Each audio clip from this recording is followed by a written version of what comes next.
Ողջույն սիրելի եղեգնաձորցիներ, սրտանց ողջունում եմ ձեզ և ուզում եմ հարցնեմ դրամատրությունը տեղն է բոլորի, մարտական ոգին տեղն է, Եղեգնաձորը մեր ամենասիրուն դրախտավայրերից մեկն է Հայաստանի, գարունը ձմեռվանից լավն է, ապրիլի 2-ին հաղթելու ենք, ապրեք, ես եկել եմ ձեզ հայտնեմ, թե ինչ ենք ձեր վստահության քվեն խնդրում, ինչ ենք ուզում, որ ապրիլի 2-ին գալով ընտրատեղամաս ձեր ձայնը տաք Հայաստանի Հանրապետական կուսակցությանը։ Մինչ այս հանդիպումը ես դահլիճային պայմաններում հանդիպեցի Վայոց ձորի և հատկապես Եղեգնաձորի ավելի քան 700 ազատամարտիկների հետ։ Ես ամեն օր անց եմ կացնում այդպիսի հանդիպումներ, որովհետև վստահ եմ, որ Պաշտպանության նախարարը առաջին հերթին պետք է հաշվետու լինի ազատամարտիկներին և իրենց վստահության քվեն խնդրում։ Ես իրենց պատմեցի, թե ինչ ծրագրեր ենք մենք իրականացնում զինված ուժերում և ինչ նպատակներ ունենք մեր բանակը ամրապնդելու, սահմանին կանգնած մեր զինվորի անվտանգության մակարդակը բարձրացնելու, բանակի նկատմամբ մեր հասարակության վստահությունը ուժեղացնելու ուղղությամբ։ Մենք այդ ծրագրերը պարտադիր կատարելու ենք, որովհետև առանց այդ ծրագրերի, առանց մեր բանակի նկատմամբ մեր ժողովրդի անվերապահ սերը, խորը գիտակցված հարգանքի վերածելու մենք չենք կարողանալու հաջողության հասնել։ Ես ավելի քան համոզված եմ, որ այն գաղափարախոսությունը, որը մենք դրել ենք մեր նախընտրական ծրագրում, հենված է հենց ձեր բոլորի ընկալման վրա, թե ինչպես պետք է անենք, որ մեր սահմանները լինեն անառիկ, ինչպես պետք է անենք, որ մեր ներքին անվտանգությունը և մեր արտաքին սահմանի անվտանգությունը լինեն բավարար մակարդակի, որպեսզի մենք կարողանանք առաջ ընթանալ և զարգանալ։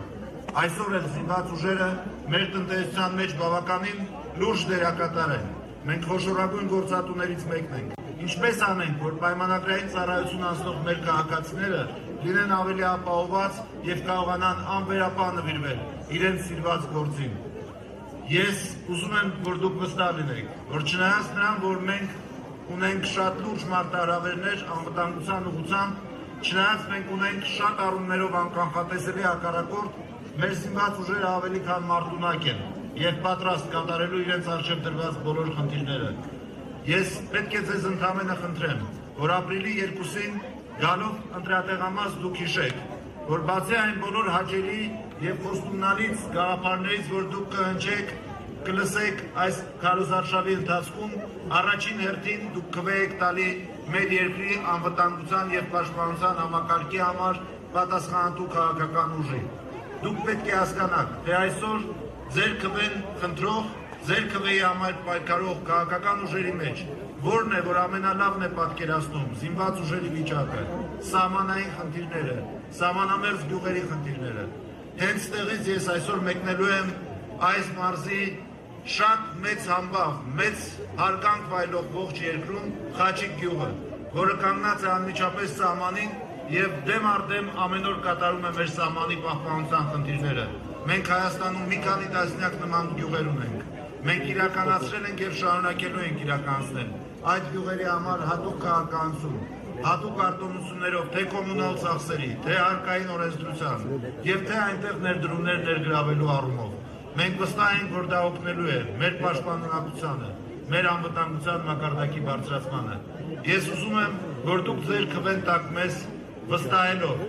որ որևէ քայլ, որը կարող է նվազեցնել մեր անվտանգության մակարդակը, թե արտաքին բանակցությունների, թե պատերազմի կամ շփման գծում,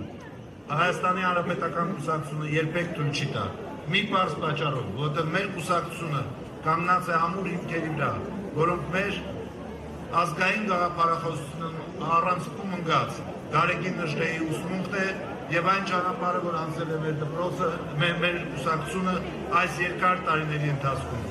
Լավ եղեք, առողջ եղեք, հաջողություն ձեր բոլոր գործերին և դեպի հաղթանակ։ Շնորհակալ եմ։